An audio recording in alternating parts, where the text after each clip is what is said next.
नमस्कार मित्रांनो, स्वागत आहे आमच्या यूट्यूब चॅनलवर। तर मित्रांनो, लाडकी बहीण योजनेअंतर्गत नवीन अर्ज किती दिवसात या ठिकाणी मंजूर होतो त्याची माहिती आजच्या व्हिडिओमध्ये बघणार आहोत। त्यासाठी हा व्हिडिओ शेवटपर्यंत बघा। चॅनलवर नवीन असाल चॅनलला सबस्क्राईब करा। तर मित्रांनो, दोन ठिकाणी अर्ज या ठिकाणी सुरू होते। सुरुवातीला जे आपण बघितलं तो होता नारी शक्ती दूत ॲपवर जे लाभार्थ्याने अर्ज केलेला होता त्या सर्व लाभार्थ्यांचे अर्ज जे आहेत मंजूर झालेले आहेत। ते अर्ज जे होते ते जवळपास 1 जुलै ते 31 जुलैपर्यंत जे अर्ज चालू होते ते नारी शक्ती दूत ॲपवर चालू होते।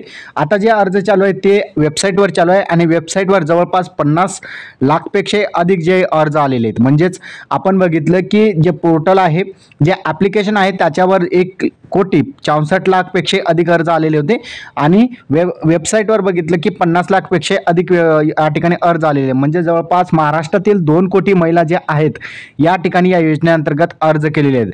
त्यापैकी 1,33,00,000पेक्षा अधिक अर्ज जे आहेत मंजूर झालेले होते। कशावर? ॲप्लिकेशनवर। आणि आता बघितलं तर आता पोर्टलवर सुद्धा 50 लाखपेक्षा अधिक अर्ज आलेले आहेत आणि त्याची सुद्धा छाननी सुरू झालेली आहे। जवळपास या ठिकाणी 20 दिवसाचा कालावधी जो आहे तुमचा अर्ज मंजूर होण्यासाठी लागतो आणि त्याची प्रोसेस जे आहे आता सुरू झालेली आहे। ज्या लाभार्थ्यांनी जे आहेत अर्ज केलेले होते वेबसाईटवर, आता त्यांचे अर्ज मंजूर होण्यास सुरुवात झालेली आहे। म्हणजे तुम्हाला 4 ते 5 दिवसामध्ये तुमचा सुद्धा अर्ज जे मंजूर होईल। तर अशा प्रकारे बघितलं तर जवळपास 20 दिवस लागतो या ठिकाणी लाडकी बहीण योजनेअंतर्गत तुमचा अर्ज मंजूर होण्यासाठी। हा व्हिडिओ तुम्हाला कसा वाटला कमेंटमध्ये सांगा। चॅनलवर नवीन असाल चॅनलला सबस्क्राईब करा। अशाच महत्त्वपूर्ण अपडेट तुम्हाला रोज मिळत जातील। धन्यवाद।